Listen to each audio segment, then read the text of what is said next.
Capítulo 5. Compreendendo a lei. A pergunta que muitas pessoas fazem é a seguinte: já que estamos debaixo da graça, sob a nova aliança, ainda precisamos obedecer à lei? Na carta aos Romanos, Paulo diz: portanto, o pecado não poderá exercer domínio sobre vós, pois não estáis debaixo da lei, mas debaixo da graça.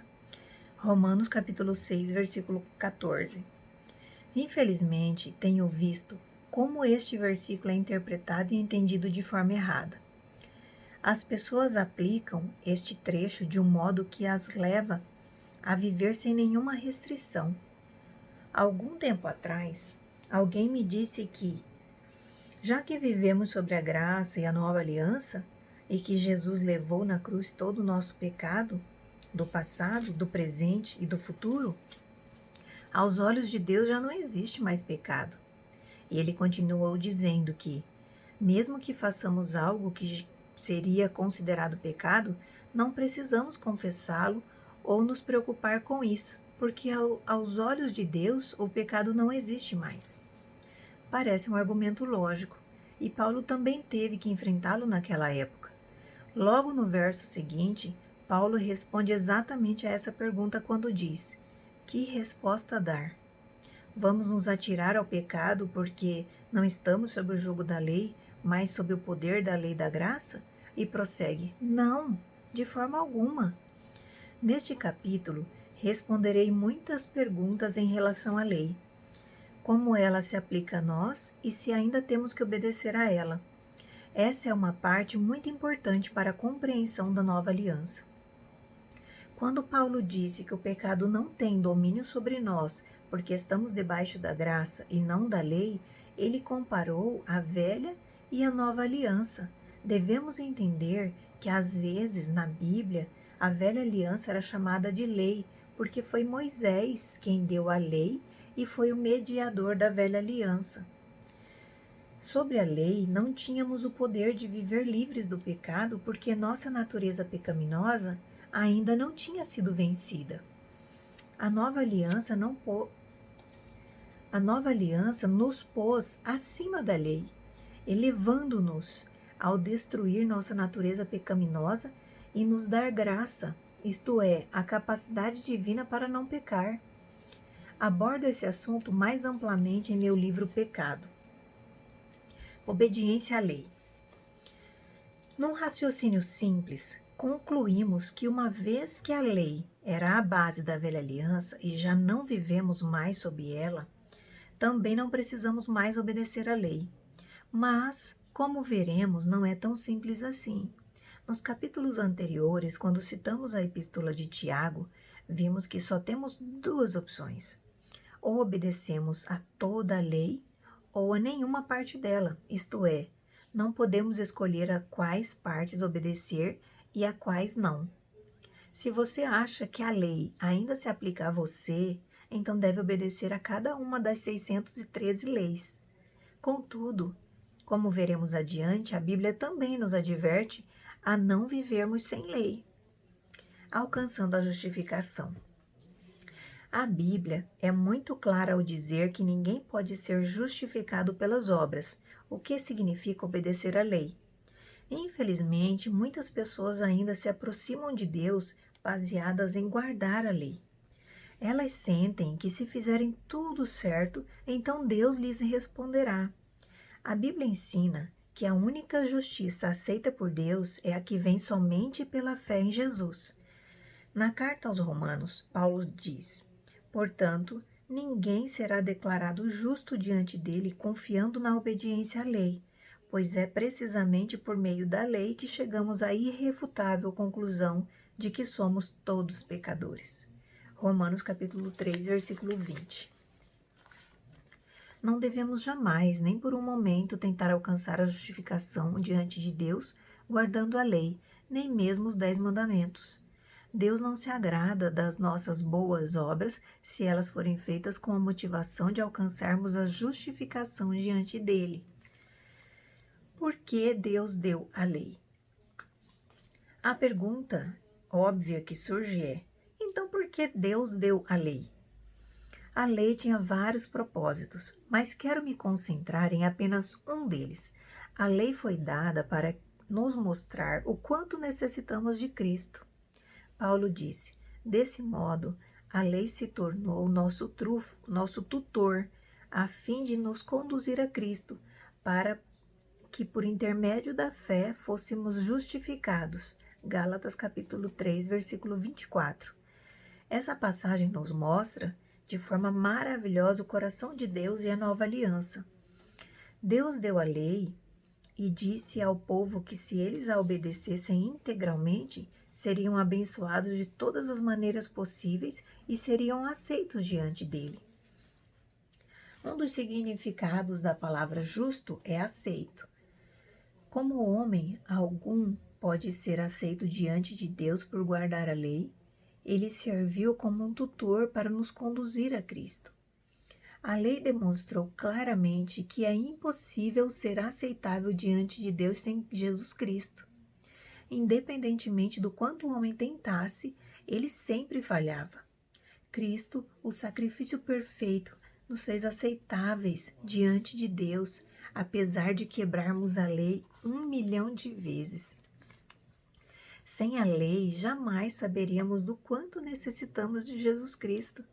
Quero enfatizar novamente que guardar qualquer uma das leis, seja os 10 mandamentos, as leis civis ou cerimoniais, não nos tornará justos diante de Deus.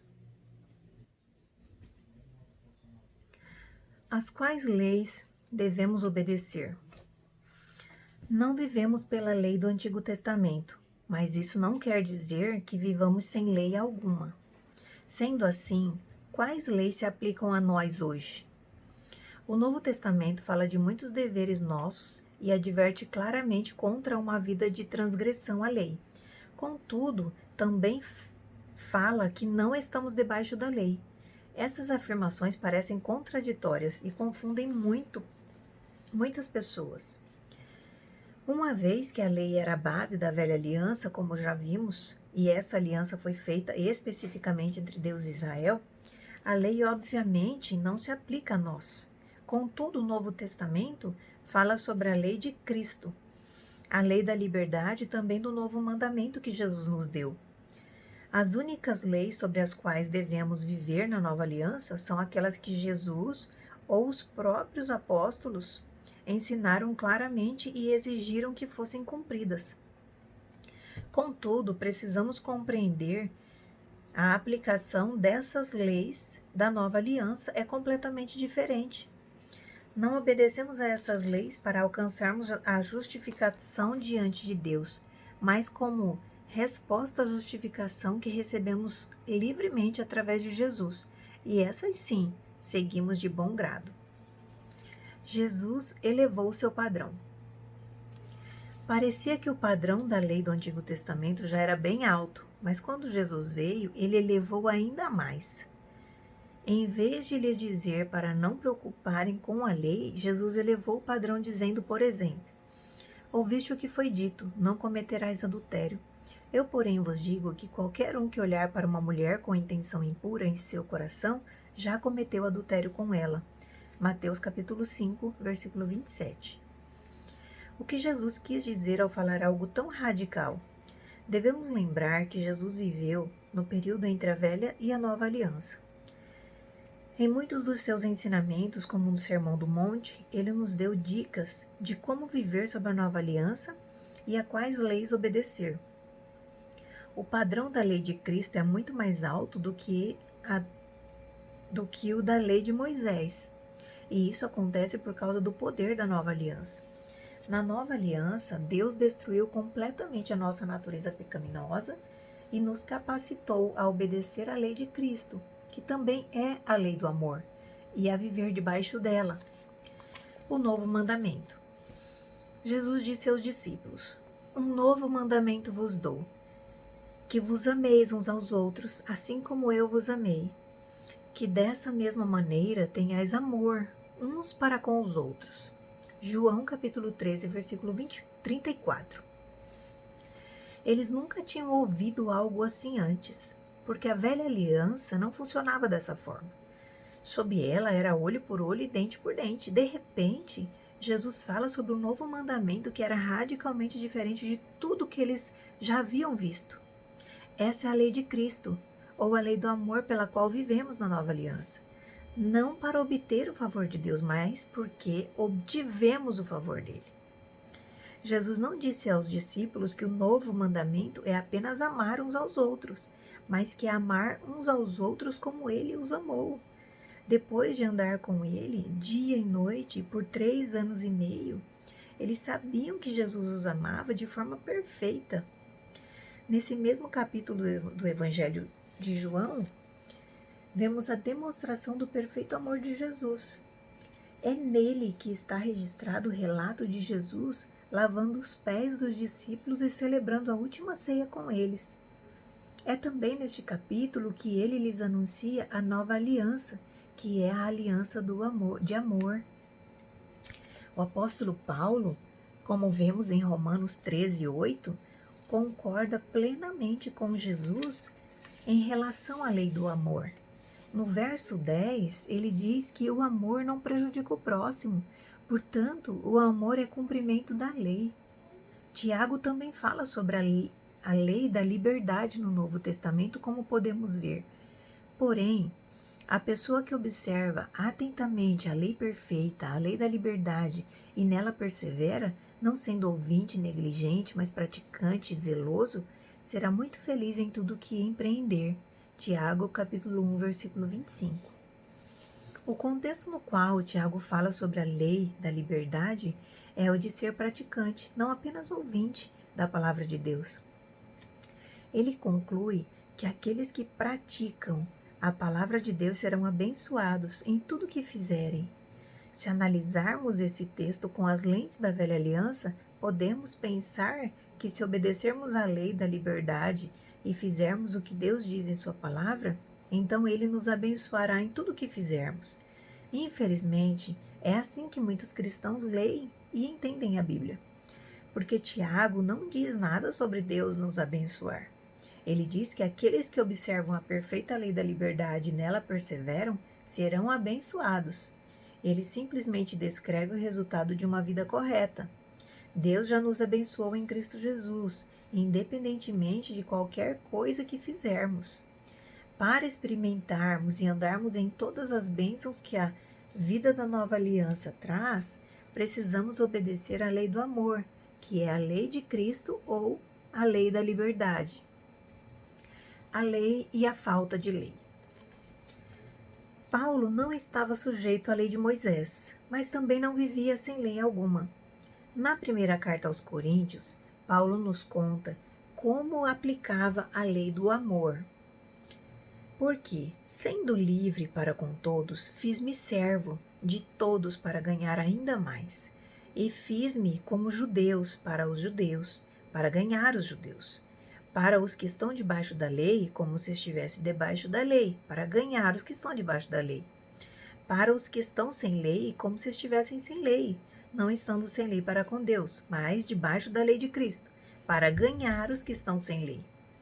1 Coríntios capítulo 9, do 19 ao 21. No verso 21, Paulo diz que não estava sem lei para com Deus, mas debaixo da lei de Cristo. Paulo não vivia sob nenhuma das 613 ordenanças, mas sob a lei de Cristo. Seu coração foi cativado pela maravilhosa verdade da nova aliança, que demonstrou o profundo amor de Deus por ele. Sua resposta natural foi viver sob a lei de Cristo, que é a lei do amor.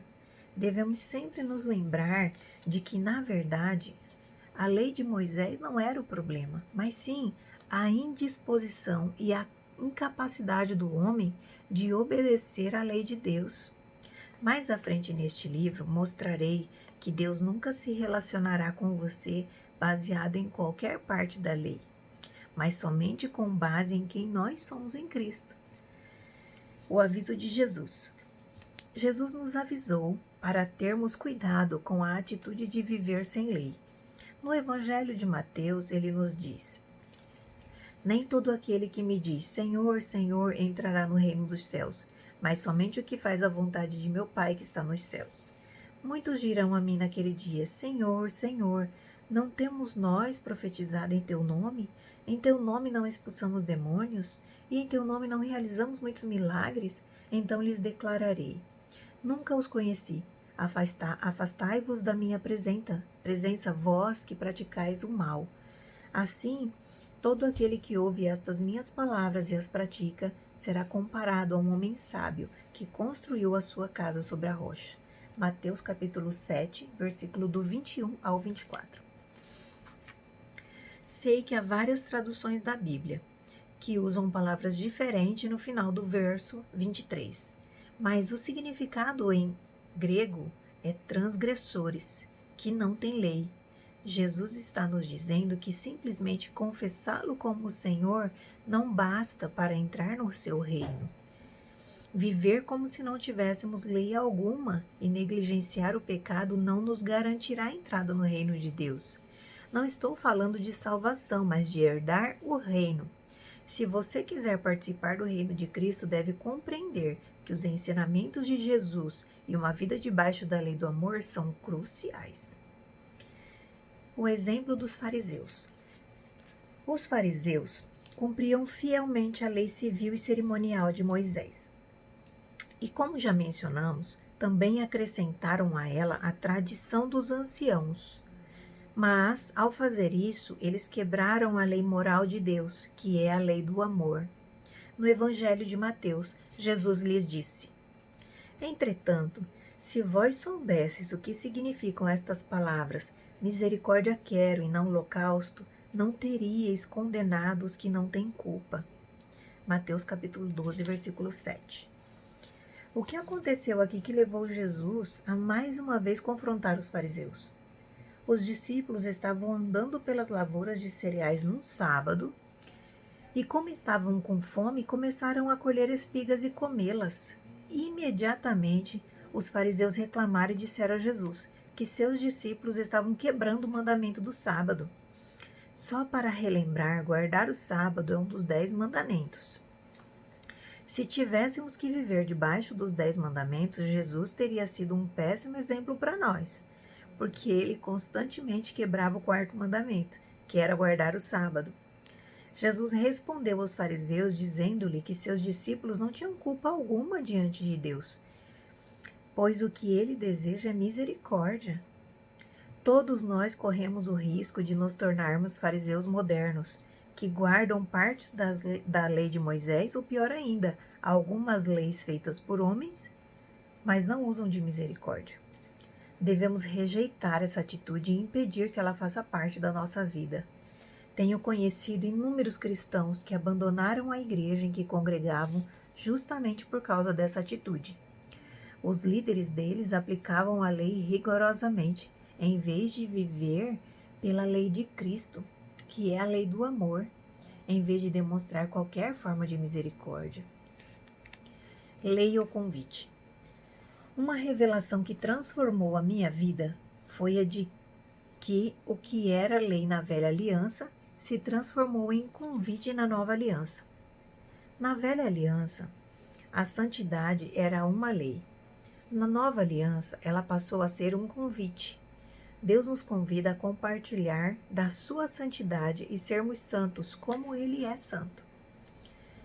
Eu me lembro bem de quando Deus me disse que se antes de fazer qualquer coisa pela manhã eu tirasse todas as distrações da minha vida, como não ligar o telefone, não checar os e-mails, nem interagir com ninguém antes de passar um bom tempo com Ele. A unção, os milagres e a autoridade em que andaria aumentariam enormemente. Mas enfrentei uma das maiores batalhas na minha vida, porque fiz disso uma lei. Eu me levantava toda manhã com a atitude de entre aspas, eu não posso, fecha aspas, ligar meu celular, checar minhas mensagens ou e-mails antes de passar um tempo com o Senhor. Então um dia o Senhor me disse que Ele jamais me dera uma lei para ser obedecida, mas me fizeram um convite para ter uma vida mais cheia de unção, milagres e autoridade. Isso mudou tudo, porque em vez de obedecer a uma lei, eu simplesmente aceitei o seu convite.